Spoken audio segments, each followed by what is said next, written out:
O Senhor das Terras, de Wilson Frugilo Júnior, parte 5, capítulo 13. O que você tem, Alfredo? Pergunta Yolanda assustada, ao ver o marido de olhos arregalados e bastante pálido em pé, à porta da cozinha, tentando falar alguma coisa sem conseguir. O que aconteceu? Sente-se aqui. Pede ajudando a caminhar até uma cadeira. O que foi? Fale. Carlinhos, Carlinhos, corra aqui, grita pedindo socorro ao filho, naquela manhã de segunda-feira. Por que está gritando, mamãe? Pergunta o filho ao chegar correndo à cozinha com Camila atrás de si. É seu pai, veja. Está pálido, não fala, olha a sua expressão. Pai, pai, fale com a gente, roga a filha já em desespero. Chame o médico, mãe, pede Carlinhos. Alfredo, então, parece acordar do estado de choque em que se encontra e balbucia. Yolanda? Fale, meu bem, o que aconteceu? Yolanda, aquela mulher. Quem? Aquela mulher. Que mulher? Ela apareceu em nosso quarto. Eu estava deitado. Por que deixou ela entrar? Meu Deus, papai está delirando.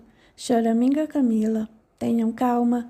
Deixa-me conversar com ele, pede Carlinhos, acocorando-se à frente de Alfredo. Papai, sou eu, Carlinhos. Vamos conversar com calma. Mamãe, prepare um copo de água com bastante açúcar. Talvez isso ajude. Boa ideia. Concorda Yolanda, preparando a água e fazendo o marido beber o que realmente parece fazer algum efeito, pois ele desperta um pouco mais. O que aconteceu, papai? Que mulher é essa de que está falando? Alfredo, agora mais lúcido, começa a chorar. Uma mulher, diz. Vestida de uma maneira tão estranha, ela falou comigo. E o que foi que ela disse? Disse que se chamava Vini. E foi horrível. O que ela disse, papai? Ela tinha o rosto todo deformado, parecendo queimaduras, e trazia uma criança morta nos braços. Meu Deus! Aqui, pela porta da cozinha, ninguém entrou. Camila, por favor, verifique se a porta da rua está trancada. Camila vai até a sala e volta. Está trancada, mamãe, inclusive por dentro com o ferrolho. Você não abriu a porta agora cedo, Carlinhos? Não, mamãe. Estava deitada em meu quarto quando a senhora me chamou. Ela falou que está se esperando para vingar-se. Vingar-se? Pergunta a Yolanda, mas afinal quem é essa mulher, Alfredo? Ninguém entrou nesta casa. Eu não sei. Era muito feia, toda deformada e aquela criança morta em seu colo. Mas como você sabe que a criança estava morta? Eu sei que estava morta. Acalme-se, meu bem. Você anda muito tenso e deve ter sonhado. Não, não foi um sonho, tenho certeza. Eu estava acordado. Será que eu vi algum espírito? Espírito? Pergunta Carlinhos, que espírito, pai? Você nunca acreditou nessas coisas, mas agora eu acredito. Acredita? Alfredo olha para Yolanda como que a desculpasse por ser tocado naquele assunto. Na verdade, ainda não haviam contado aos filhos sobre o problema de saúde dele e nem que estavam indo ao centro espírita de Cláudio. Yolanda procura então dar uma explicação. Oh, sim, ainda não comentamos nada com vocês, mas nós resolvemos estudar a doutrina espírita e já fomos numa palestra no centro espírita da cidade. Vocês? Estudando o espiritismo, não acredito, diz Carlinhos visivelmente abismado. Porque eu espanto? Interfere Camila. Acho até muito bom o papai e a mamãe procurarem uma religião. Acho muito bom e se querem saber, eu também estou um pouco interessada no espiritismo. O Eduardo tem me falado muito a respeito e percebo muitas verdades nessa doutrina. Inclusive estou lendo um livro que ele me emprestou. Tudo bem, esclarece o irmão, tudo bem. Acho muito bom isso, mas é que nunca imaginei. Mas será que somente porque papai começou a estudar essa religião já está vendo espíritos? Não sei, meu filho. Responde Alfredo agora um pouco mais calmo. Talvez eu tenha algum tipo de mediunidade que tenha desabrochado agora quando comecei a me interessar. Tudo bem, diz Yolanda, tentando encerrar aquele assunto pelo menos na frente dos filhos. Você está melhor agora, Alfredo? Alfredo concorda também na tentativa de acalmá-la, apesar de continuar assustado com o que viu. Estou bem melhor. Desculpe-me o susto que lhes dei, pode ser mesmo que eu tenha sonhado. E quando vocês pretendem voltar ao centro espírita?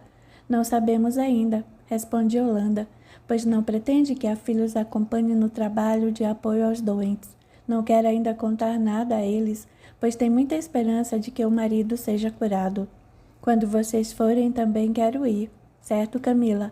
Mas escutem, vocês não estão atrasados? É mesmo. Assusta-se Carlinhos. Camila vai trocar-se enquanto prepara o carro. Carlinhos tem que levar a namorada até a faculdade antes de entrar no serviço, e Camila também tem aula. Alfredo, nesse dia, combinou ir mais tarde. Mais alguns minutos e os jovens despedem-se dos pais. Até a noite, mamãe. Um bom dia para os dois e tenha cuidado com o trânsito, meu filho. Ia me esquecendo. Deixarei comida na geladeira, porque talvez não estejamos aqui quando voltarem. Estamos pretendendo visitar uma pessoa à noite. Tchau, então. Despedem-se. Quando Alfredo e Yolanda ficam a sós, o assunto inevitavelmente volta à baila. Tenho certeza de ter visto a mulher com a criança Yolanda. O que será que ela quis dizer com aquelas palavras? Havia tanto ódio em seu olhar, e ela disse estar me esperando para a vingança. Esperando onde, Yolanda? Depois de minha morte? Alfredo, que procurara controlar-se até aquele momento, começa a soluçar. Tenha calma, querido, por favor. Olha o que você acha de conversarmos com a Isabel. Gostaria de conversar com o Cláudio. Hoje? Hoje mesmo. Será que o encontraremos no centro? Ligue para ele, Yolanda. O telefone dele está anotado na agenda, por favor. Está bem. Concorda a esposa, dirigindo-se para a sala de estar e voltando após alguns minutos. Falei com Cláudio. Ele vai nos esperar a partir das 16 horas. Iremos só nós dois, ou pediremos a Otávio e Isabel para nos acompanhar. Telefonarei depois para Isabel. Alfredo permanece na cozinha, enquanto Yolanda prepara um ligeiro almoço para os dois. Não vai tirar o pijama, Alfredo? Coloque aquela calça marrom que comprei para você, ela é mais quente. Não sabemos quanto tempo iremos nos demorar e pode fazer frio. Yolanda, preciso lhe confessar que estou com um pouco de medo de ir até o quarto sozinho. A esposa olha para o marido com uma expressão de muita ternura e ao mesmo tempo de compaixão. Afinal de contas, pensa ela, por que situação ele está passando. Venha, Alfredo, iremos juntos. Mas não se preocupe, isso não vai acontecer mais. Tomara que você tenha razão. Responde Alfredo, levantando-se calmamente e seguindo a esposa até o quarto. Ela estava bem aqui, explica, mostrando um local perto do armário, e eu estava deitado na cama, bem acordado. Que tipo de roupa ela usava? Um tipo de vestido de cor bege, muito velho, rasgado, parecendo ter sido confeccionado com um linho muito grosseiro. Seus cabelos estavam desgrenhados e a criança parecia de cera, tão branca e macilenta estava, sem nenhuma roupa, e um fio de sangue escorria de sua cabecinha e pingava aqui neste lugar. Não há mancha alguma aqui, Alfredo. Eu sei. Na hora pensei tratar-se de algum pedinte que entrara em meu quarto, mas quando ela falou-me, não quero lembrar-me disso. Tudo bem, Alfredo. Mudemos de assunto. Tenho certeza de que Cláudio terá uma resposta para isso. Assim espero. Já são perto de 18 horas quando Alfredo, Yolanda e Isabel chegam ao centro espírita. Como sempre, Dona Paulina os atende com muita atenção e os faz entrar. Cláudio já virá.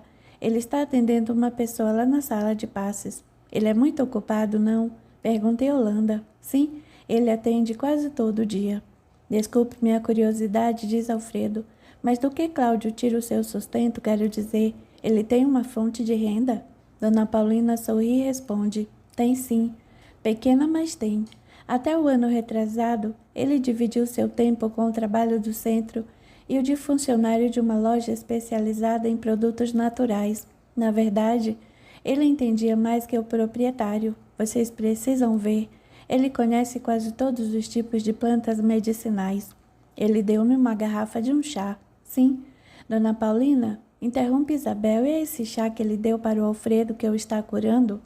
A senhora sorri novamente e responde, bem, na verdade, quem promove as curas são os espíritos superiores que o auxiliam mediunicamente, e a fluidificação desses chás, ou simplesmente de um copo com água, mas Cláudio prefere usar o chá porque possui também algumas propriedades medicinais que ele conhece e que certamente ajudarão na cura. Entendo. Mas como estava dizendo, Cláudio trabalhou nessa loja até o ano retrasado, quando aposentou-se e hoje vive exclusivamente dessa aposentadoria. Mas não é pouco. Cláudio diz que dá para viver e que não quer mais nada da vida a não ser ter condições de manter o seu corpo saudável enquanto tiver essa missão aqui na Terra e continuar a praticar esse trabalho de apoio aos necessitados. Como é que ele consegue fazer essas curas, Dona Paulina? Pergunta Alfredo entusiasmado. Acho que ele está conseguindo curar-me, porque não sinto mais dor alguma e minha voz voltou ao normal. O senhor já voltou a fazer algum exame com seu médico? Ainda não, mas pretendo fazê-lo. Bem, tentarei dar alguma noção de como isso ocorre. Cláudio já lhe falou alguma coisa sobre a constituição de nosso corpo, de nosso perispírito? Sim, sábado conversamos bastante a respeito. Pois bem, então como o senhor já sabe, tudo que existe no universo é constituído pelo fluido universal, inclusive o nosso perispírito. Sim, acontece que tanto o nosso corpo material quanto o nosso perispírito, que é elemento de ligação entre nossos espíritos e o nosso corpo, sendo de natureza eletromagnética, possui cada qual um campo magnético que ultrapassa as fronteiras de nossa matéria, como uma irradiação que é denominada de aura. Não sei se o senhor já ouviu falar mesmo. Já viu algumas fotos tiradas com uma câmera denominada câmera Killian? Já vi essas fotos em uma revista. Eu também, afirmou Yolanda e Isabel. Pois bem, essa nossa aura, através de suas córneas e de suas vibrações, equilibradas ou não, reflete o nosso estado, não só emocional quanto o nosso estado físico, e essas exteriorizações podem, inclusive, serem notadas também por alguns médiuns videntes que possuem essa qualidade mediúnica. Mas para que serve essa nossa aura? Quando equilibrada, ela se transforma num verdadeiro escudo que nos protege das irradiações inferiores, como os sentimentos nocivos de inveja, ciúme, vingança, ódio, que estão ao nosso redor, em forma de ondas mentais, prontos a penetrar nosso campo vibratorial se nós sintonizarmos com elas. E por isso que devemos ter sempre bons pensamentos, não é? Pergunta Isabel. Isso mesmo. E essa aura nos defende também da influência de espíritos inferiores que, estando ao nosso redor, podem inconscientemente ou propositalmente nos prejudicar com suas vibrações negativas e enfermiças, causando-nos grandes males, sejam de ordem mental ou emocional. Por que esses espíritos estão ao nosso lado com a intenção de nos prejudicar? É muito simples, Alfredo. Acredito que Cláudio tenha lhe falado dos planos espirituais. Sim. Acontece que quando o espírito desencarna, ele não abandona os seus hábitos, seus desejos, suas virtudes, suas fraquezas e vícios.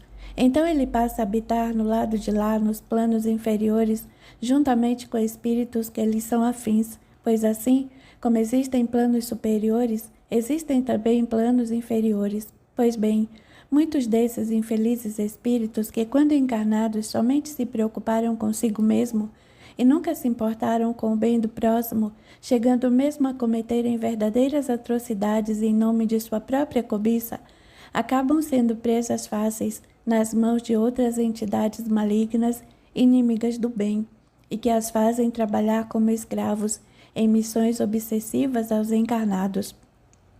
Mas por que isso? O que essas entidades malignas ganham com isso? Como lhe disse, a simples mudança de plano não altera a condição moral do espírito e então os mais fortes na maldade e na ascendência mental acabam governando os mais fracos. E é evidente que entra em jogo muita troca de favores, com a finalidade única da satisfação de desejos insanos. Para você ter uma vaga ideia do que estou querendo lhe demonstrar, poderá basear-se no que acontece nas penitenciárias, onde sempre existem entre os detentos os chefes de verdadeiras quadrilhas internas, escravizando os mais fracos. Estou entendendo. Além do mais, esse poder inebriante dos detentores desses comandos das trevas chega até nós, porque somos altamente influenciáveis mentalmente pelo plano espiritual, seja ela superior e do bem, seja ela inferior e do mal, dependendo de nossos pensamentos, certo? Também, o que mais comumente acontece são nas obsessões praticadas por espíritos com os quais já convivemos no passado e que por algum motivo sentem verdadeiro ódio por nós e querem vingar-se a todo custo. Alfredo olha para Yolanda e comenta com Dona Paulina. É sobre isso que pedi para falar com Cláudio, mas deixe-me terminar a explicação, pois não. Outros espíritos, na maioria das vezes, porque viveram muito apegados às coisas materiais, quando desencarnam nem chegam a perceber que isso ocorreu e vivem como se estivessem sonhando com o que lhes está acontecendo, num estado assim de verdadeiro torpor.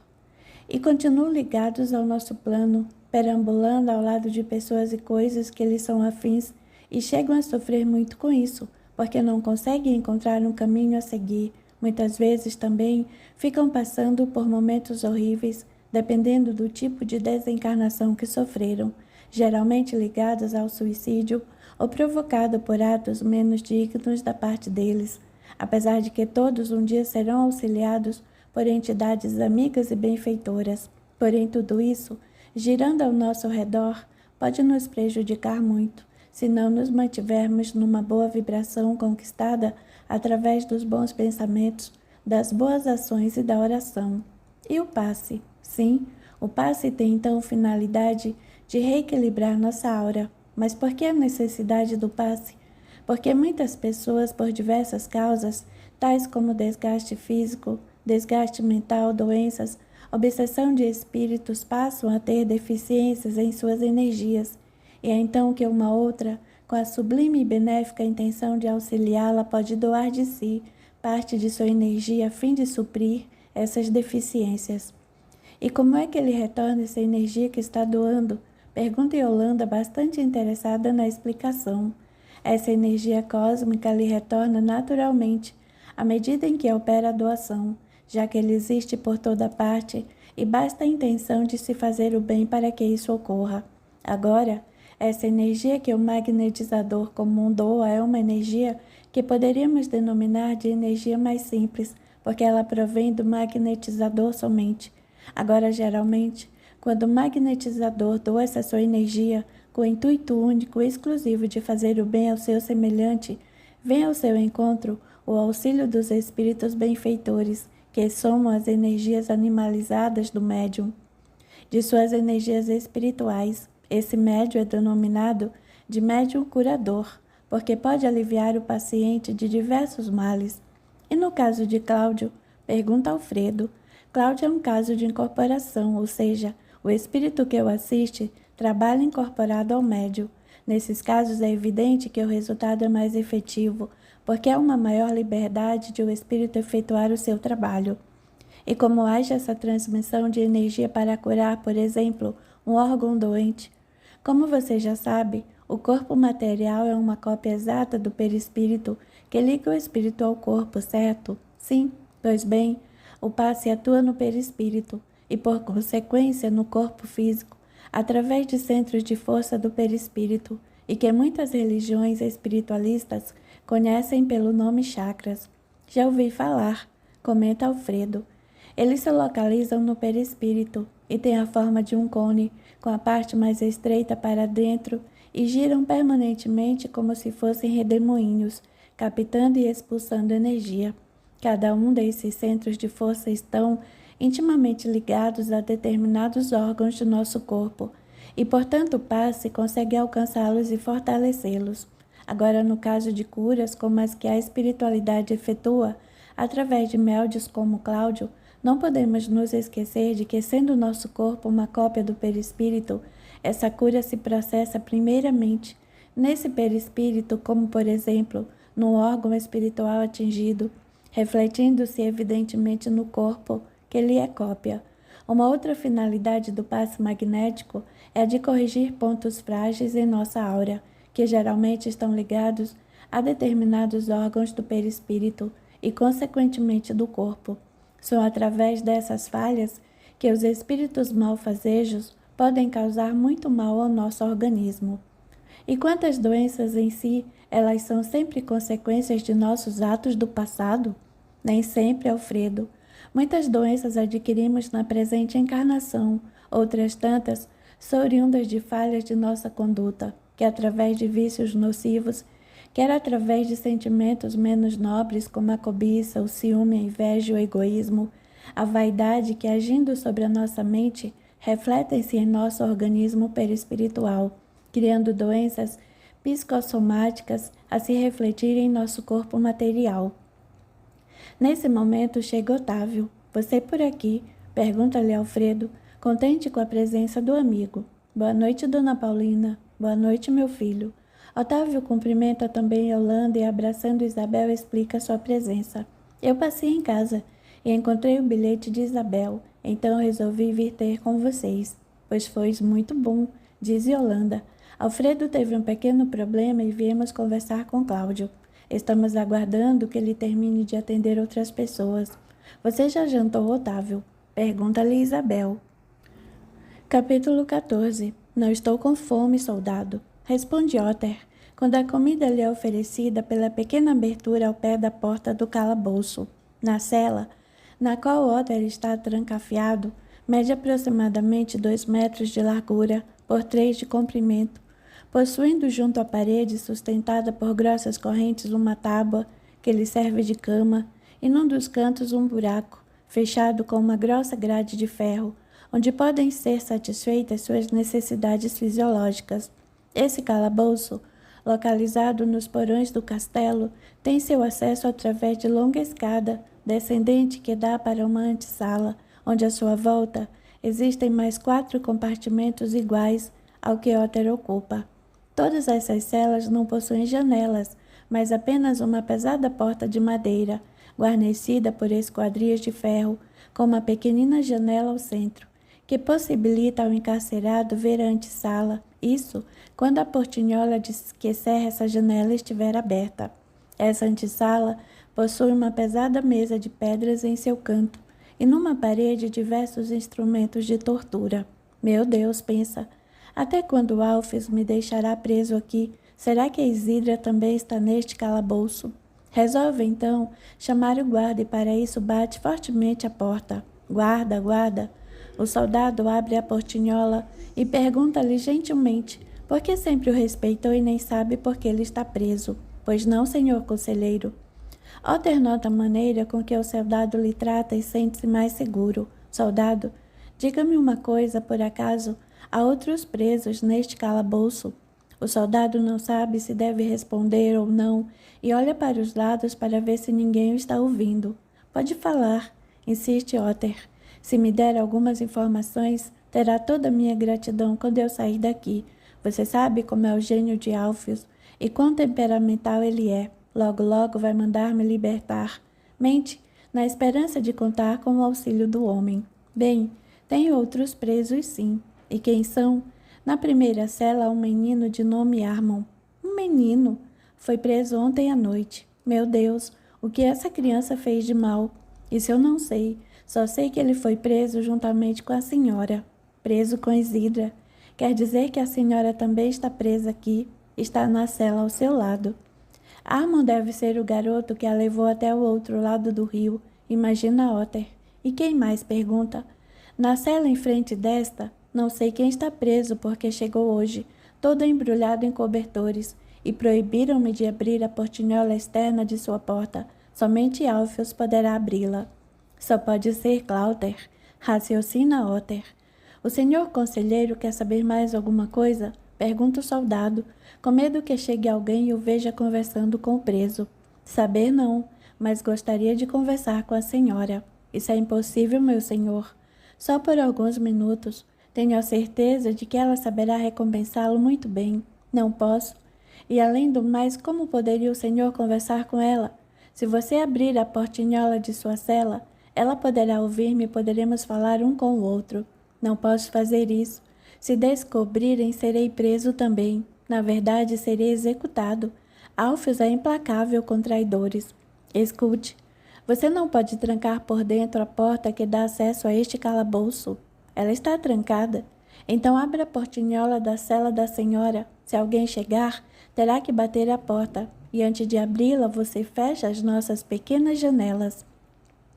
Está bem, mas só por alguns minutos. E fala embaixo. Tudo bem. O guarda abre a pequena janela da cela de Isidra e informa ela que Otter, que está ao lado, vai falar-lhe. Otter, você também está preso. O louco de seu marido me trancafiou aqui. Penso que já sabe de tudo. Sim, ele estava me esperando ontem com os soldados quando atravessei o rio de volta. Você chegou a avisar Cláuter? Sim, Cláuter está preso na cela em frente à nossa. Preso, mas como? Otter conta, então, tudo o que acontecera de manhã e Isidra, por sua vez, narra-lhe como conseguira falar com Cláuter e como fora presa. Cláuter disse-me que Loli sabia onde estava escondido o colar. Devia saber, porque ela o entregou a Alfios. Na verdade, é uma ingênua mulher que queria salvar seu amo e vir morar no castelo. Você tinha razão, Isidra. Os dois parecem estar emocionalmente bastante envolvidos. E o garoto Armon? Ele foi preso ontem à noite. Sabe onde ele está? Sei, responde Otter. Está trancafiado aqui na primeira cela. Meu Deus, como Alfios é terrível. Escute, Otter. Sabe se aconteceu alguma coisa à mãe dele? Alfios enviou alguns homens até sua casa ontem à noite mesmo. Vini e a filhinha estão mortas, responde o soldado. Ou não. E Armon sabe disso? Acredito que não.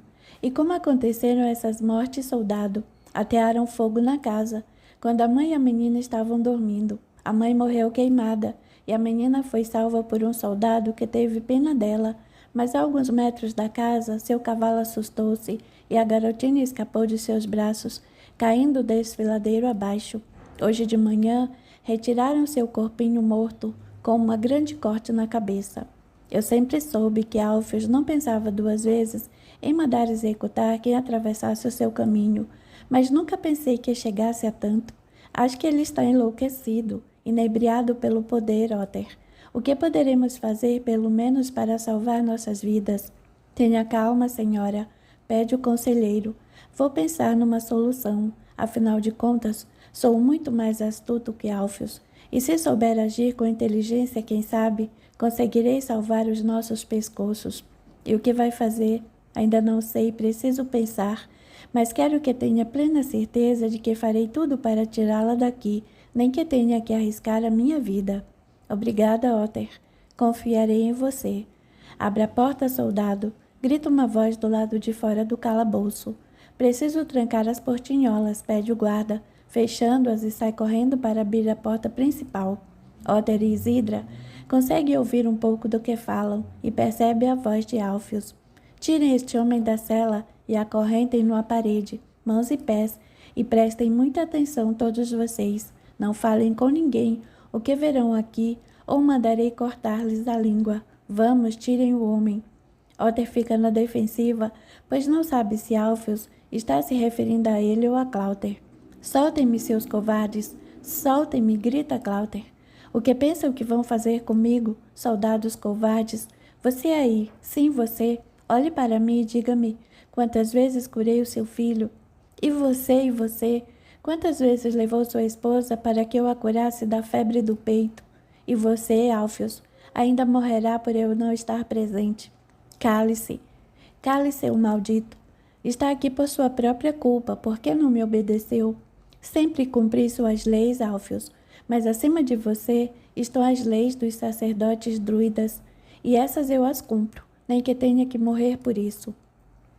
Mas morro de cabeça erguida, sem máculas, sem crimes nas costas, morro com a mesma alegria com que um dia curei a visão de seu filho ingrato. Cale-se, cale-se, não me calo.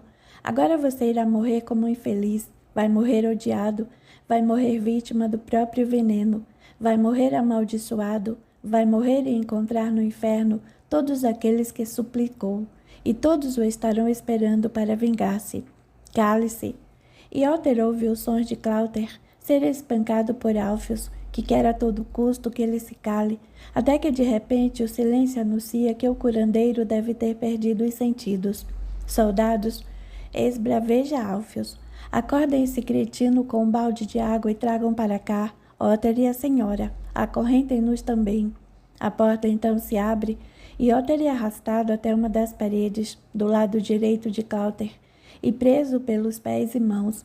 Isidra, por sua vez, é acorrentada na parede à frente do curandeiro. Os soldados jogam água em Clauter e este parece despertar. Já está bastante machucado, sangrando pela testa, nariz e boca. Isidra não se contém e começa a chorar, o que faz Alfios ficar mais feroz ainda. Tenha dignidade, mulher, e não chore, traidora. Vai pagar caro sua traição. Você e Otter assistirão a tudo. Dizendo isso, volta-se novamente para Clauter. Agora que está mais calmo, vamos conversar. Olhe bem para seus amigos traidores. Quer que eu faça com eles o que acabei de fazer com você? Clauter permanece em silêncio. Sei que não quer. Você é um homem bom, não é, Clauter? Agora vou lhe mostrar uma coisa que vai encher os seus olhos. Dizendo isso, Alfios tira de dentro de suas vestes o embrulho de pele de javali. Reconhece isto? O colar sagrado, balbucia baixo. Ainda não toquei, Clauter. Pois não toque, Alfios. Você não tem o direito. Alfios não responde e abre vagarosamente a pele, deixando o colar a descoberto sem tocá-lo. Veja, ainda está incólume. E o colar brilha aos olhos de todos. Você o quer de volta? Sem que os meus dedos o maculem, Clauter. O que quer em troca? Quero o segredo da muscária. O que pretende fazer com ele? Quero saber o futuro.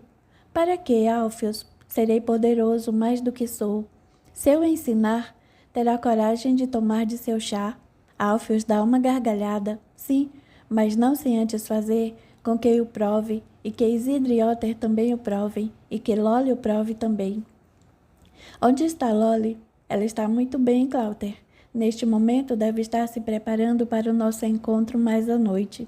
Eu conheço o segredo da muscária, mas, na verdade, nunca o preparei. Não sei se dará certo. Iremos tentando até acertar, Clauter. Apenas mostre-me como ela é e onde posso encontrá-la. Clauter fica pensativo, pois aprender a técnica de identificá-la e de como cultivá-la, mas nunca acreditou muito nessa lenda de ver o futuro com seu chá. Na verdade, não acredita nisso, porém sabe que é bastante mortal seu veneno, e nisso pode acreditar. O que fazer? Tem que recuperar o colar sagrado. Tudo bem, Alfios, mas impõe uma condição. Que condição, Clauter? Iremos buscá-la, e eu trarei diversos tipos de cogumelos juntos. Na verdade, são todos parecidos.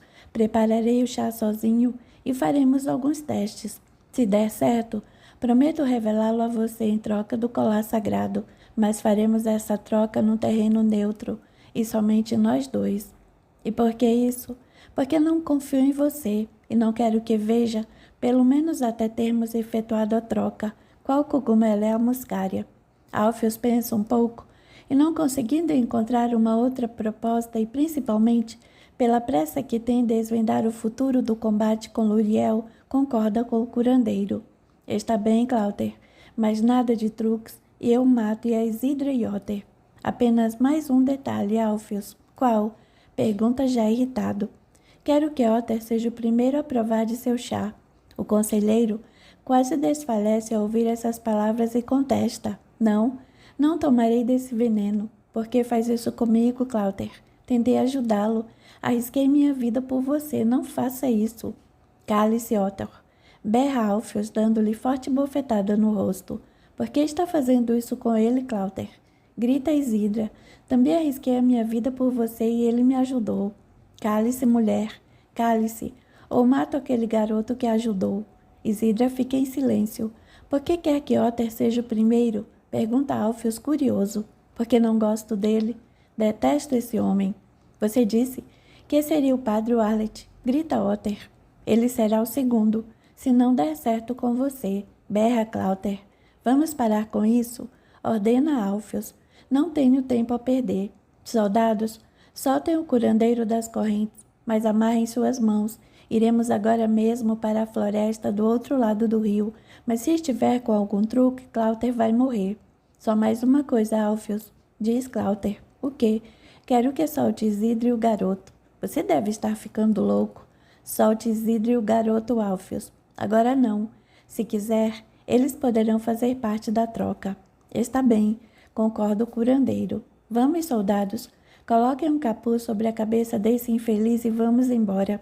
No pátio, colocam Clauter deitado de bruços sobre uma montaria e encaminham-se em direção ao rio. Alfios vai à frente, acompanhado por 10 soldados, sendo que um deles é o que permitira que Otter conversasse com Isidra. Um dos soldados, de nome Terte, sabendo que aquele homem encapuçado sobre o cavalo é Cláuter, pois presenciara toda a cena no calabouço, sente grande tristeza. Cláuter salvara sua esposa e nunca soube que houvera feito mal a ninguém. Preciso ajudá-lo, pensa. Sempre tive uma grande vontade de retribuir-lhe o que fez por nós e acho que agora chegou a oportunidade. Atravessam o rio com a balsa e chegam rápido do outro lado, pois todos os soldados movimentaram-se na missão de empurrar a embarcação. Vamos, desçam todos, tirem o capuz do homem. O soldado Terte, então, apressa-se em cumprir as ordens e, ficando bem de frente a Cláuter, tira-lhe o capuz e sussurra, sem que os outros o ouçam.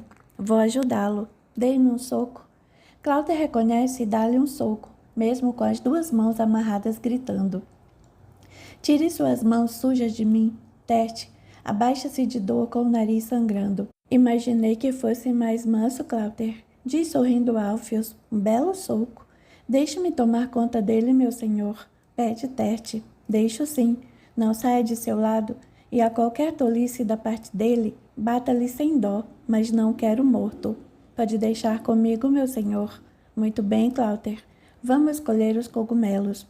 Posso amarrar uma corda no pescoço dele, meu senhor. Assim não poderá fugir. Amarrarei a outra extremidade em meu punho. Boa ideia, soldado. Não tire os olhos de cima dele. Terte obedece. Então vamos. Você na frente, Cláuter. Vá colhendo, mas não se esqueça que não tenho tempo a perder. E quanto a você, soldado, caminhe atrás dele e se deixá-lo escapar, corto-lhe a cabeça aqui mesmo. Cláuter caminha para o interior da floresta, seguido de perto por Terte, que segura a corda amarrada em seu pescoço, e metros atrás, os outros soldados e Alfios. Vez ou outra, Cláuter abaixa-se e apanha alguns cogumelos, colocando-os dentro de uma sacola. Pare de puxar a corda, cretino. Quer me enforcar? Grita fingindo. Isso é para mostrar-lhe que tenho o seu pescoço em minhas mãos, curandeiro maldito. Vai pagar caro e soco. Alfios diverte-se, dando a estrondosa gargalhada, enquanto Cláuter percebe que Terte está realmente do seu lado, pois fingira também. Já apanhou a moscária, Cláuter? Pergunta Alfios. Ora, não me amole. Caminham bastante por dentro da floresta, com Cláuter abaixando-se de tempo em tempo para apanhar os fungos. Em dado momento, ao abaixar-se por detrás da grossa árvore, conversa por alguns minutos em voz baixa com Terte. Entendeu tudo? Pergunta sussurrando. Entendi. Responde o soldado, colocando a mão sobre o ombro do curandeiro e dando-lhe ligeiro aperto em sinal de cumplicidade. Apanhe logo essa droga de cogumelo e vamos embora. Já estou cansado de andar, reclama Alfios. Você não está em condições de me dar ordens, Alfios. Não quero chá? Então ande, homem. Não me irrite, Cláuter. Sabe como fico quando irritado. Faço coisas que nem mesmo eu acredito tê-la feito. Sabe do que estou falando, não sabe?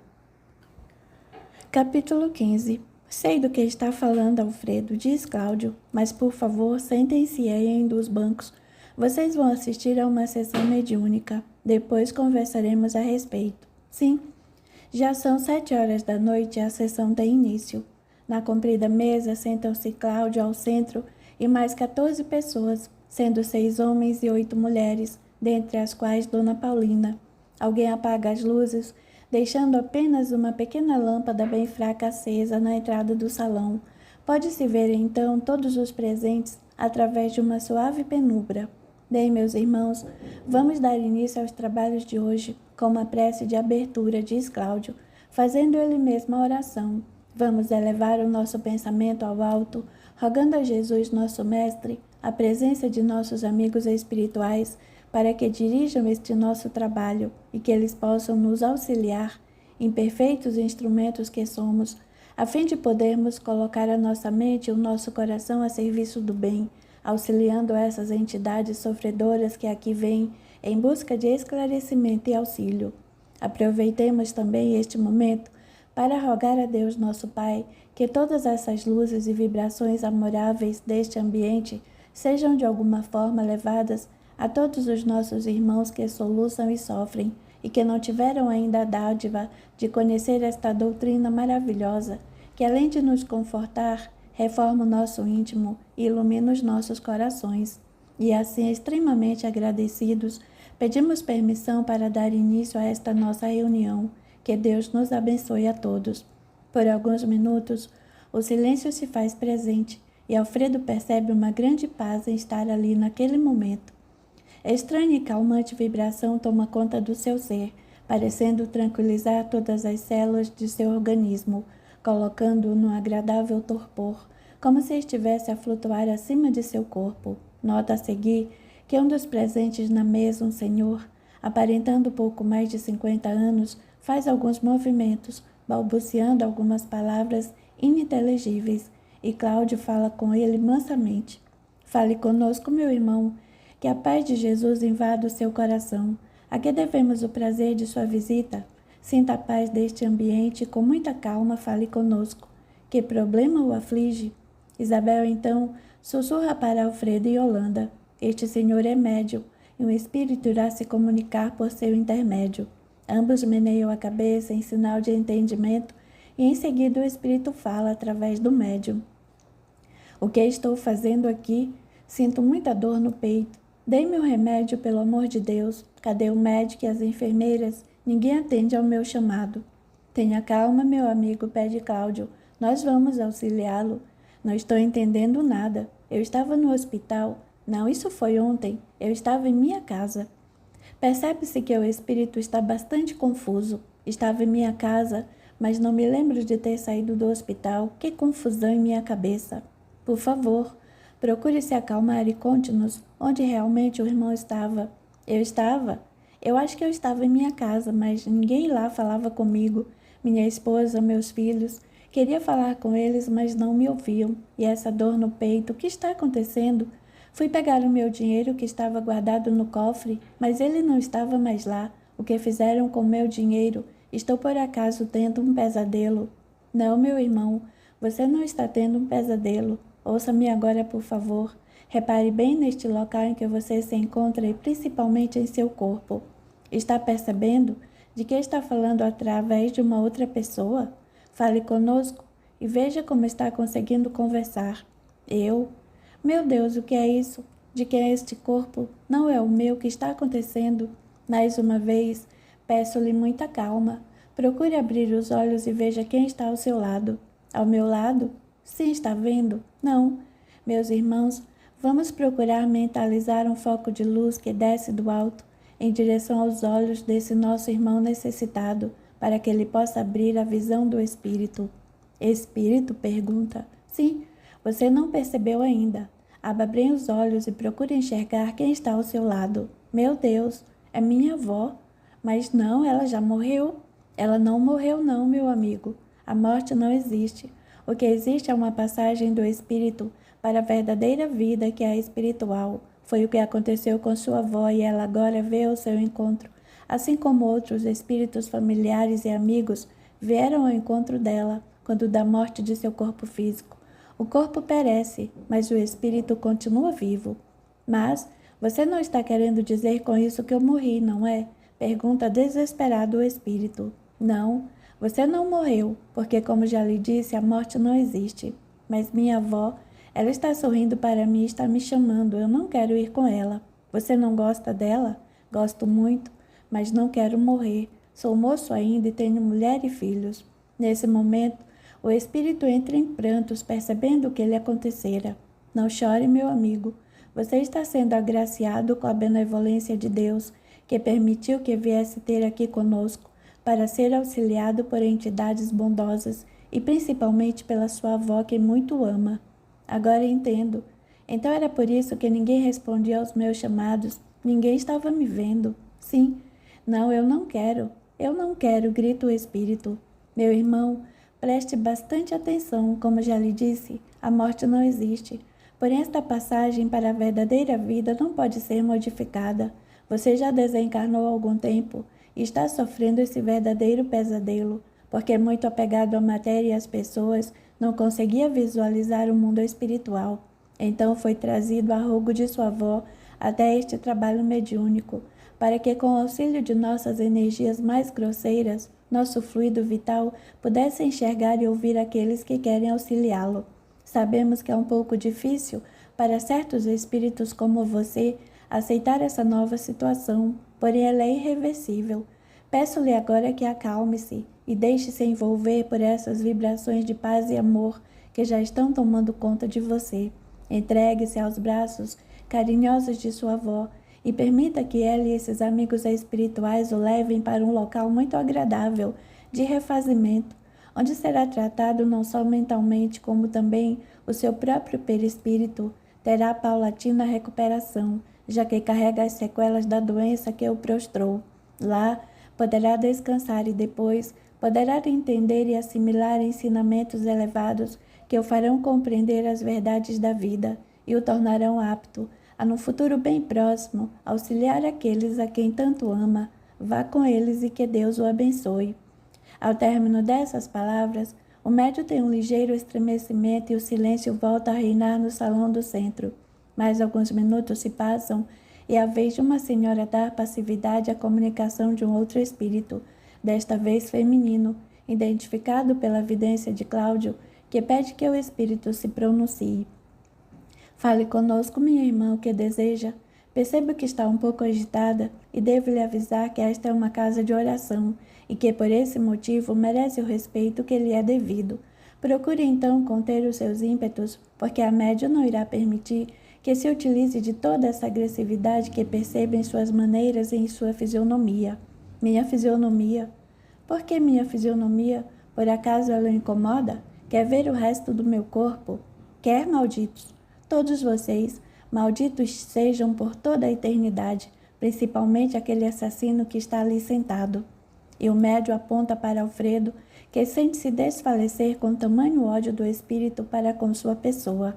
Meu Deus, o que é isto? Pensa bastante impressionado. O que foi que eu fiz? E o espírito da mulher continua. Vou vingar-me de tudo que ele fez comigo e com esta pobre e inocente criança, minha filha. Acalme-se, minha irmã. Vamos conversar com calma. Conversar com calma? Quem você pensa que é para dar-me ordens? Você também foi culpado com sua teimosia, lembra-se? Por que não obedeceu às ordens daquele miserável ali? Por quê? Por orgulho? Por vaidade? Quem vocês pensam que são? Demorei a encontrá-los, mas agora que consegui, não desistirei de minha vingança e vou acabar com vocês e com aquela esposa dele traidora. Do que você está falando, minha irmã? Você sabe muito bem. Esse ali, vou conseguir pegar deste lado. Já está com os dias contados e vou esperá-lo com essa tocha que há séculos não deixo apagar. Seu fogo é o mesmo que colocou termo à minha vida e desfigurou-me deste jeito.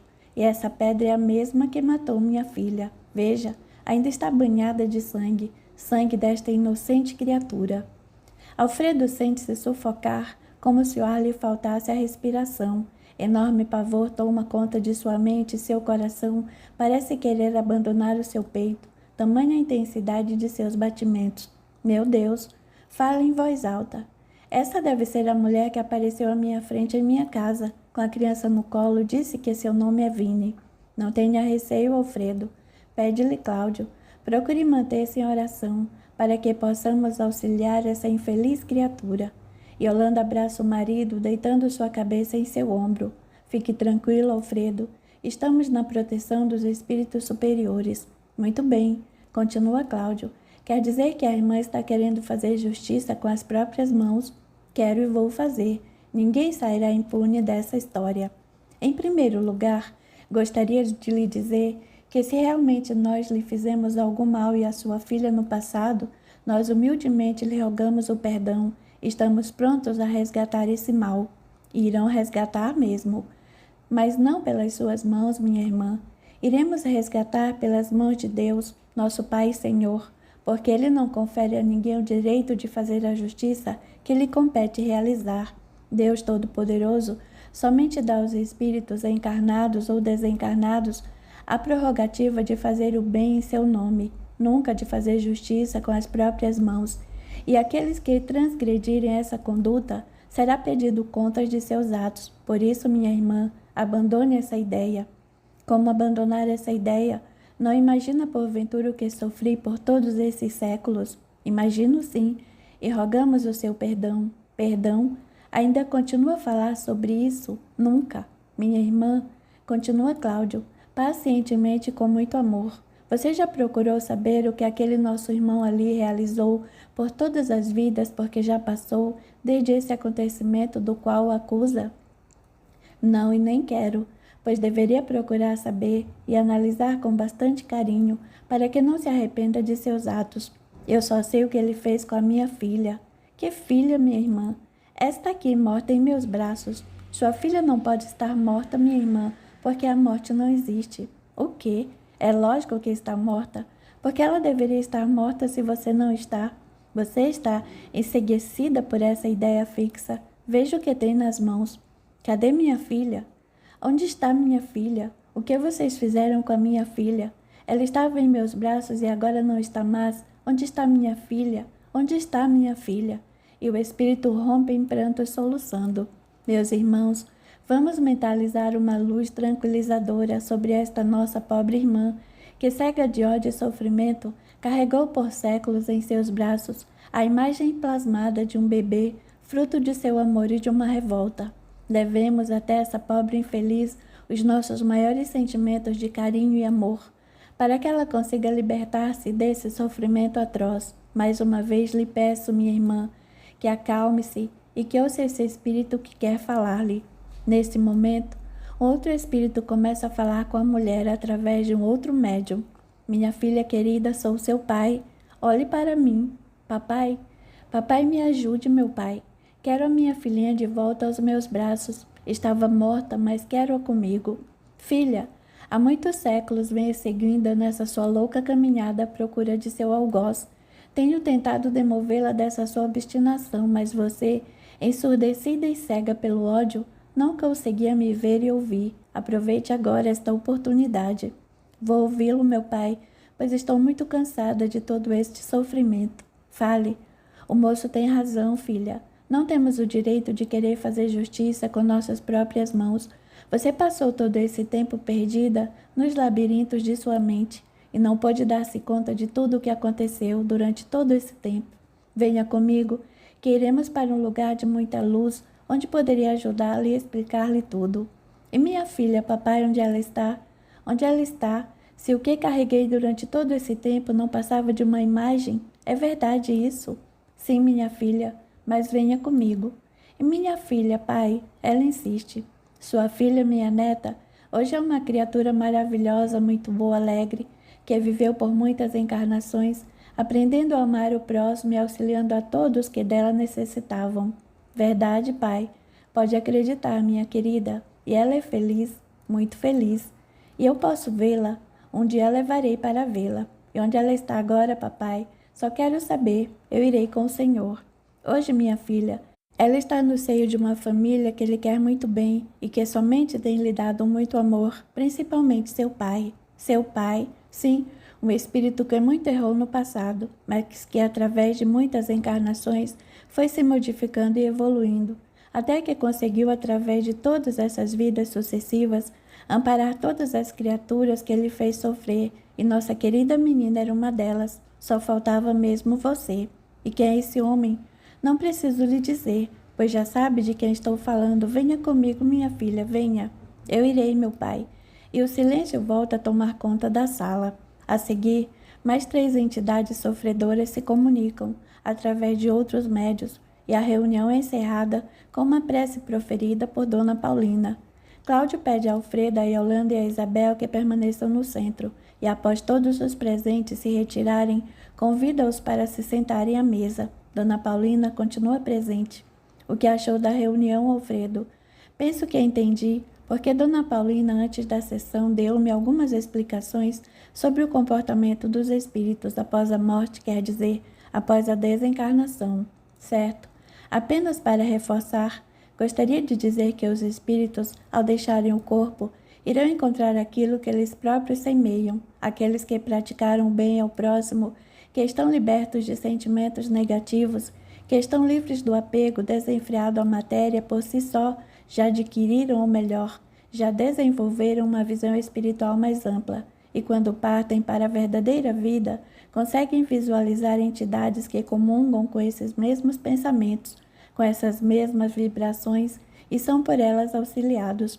Por outro lado, espíritos que se deixaram envolver por sentimentos menos dignos, por um apego exagerado às coisas do mundo material, não conseguiram entrar nessa faixa vibratória e então muitas consequências podem advir. Uma delas é a que você teve a oportunidade de assistir quando aquela primeira entidade se comunicou.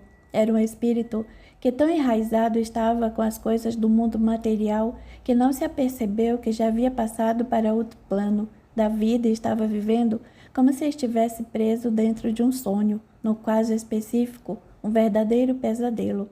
Esses espíritos não conseguem identificar outras entidades que querem auxiliá-los e muitas vezes tornam-se presas fáceis dos espíritos das trevas.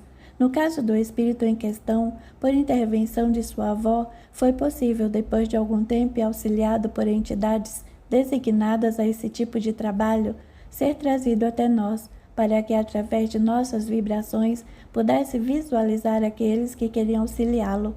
Acredito que você entendeu. Somente nos centros espíritas pode ser feito esse tipo de trabalho? Uma boa pergunta, Alfredo. Na verdade, os espíritos superiores que se encarregam desse tipo de auxílio utilizam-se também de outros lugares e pessoas que inconscientemente doam suas energias, seus fluidos, para que entidades infelizes consigam sintonizar-se com aqueles que os querem ajudar.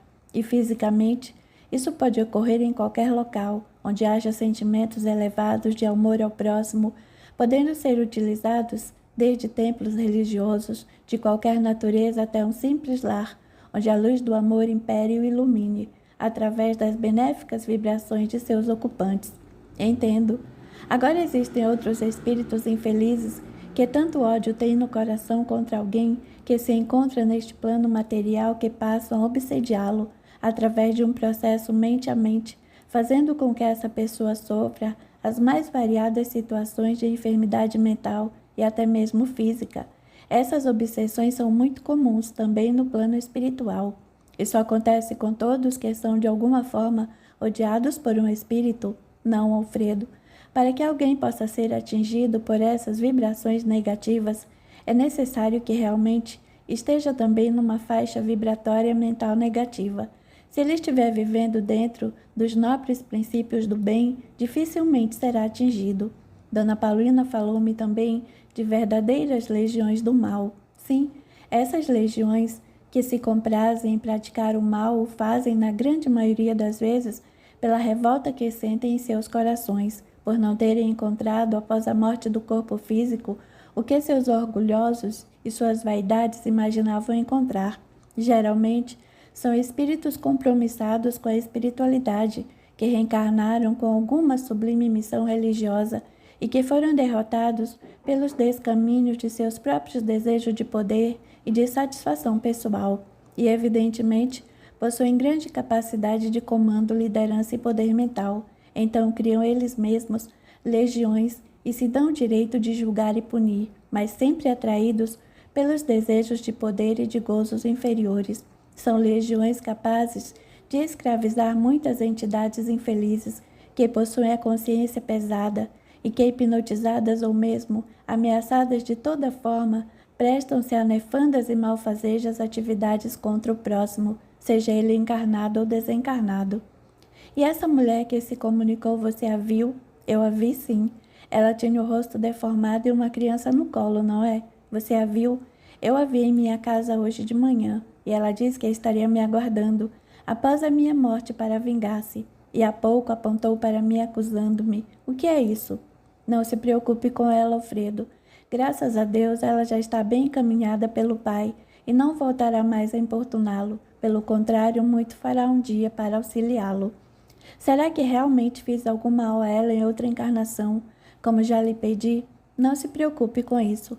Todos nós temos as nossas dívidas do passado, mas temos que nos preocupar com o nosso presente e com o nosso futuro, que é eterno.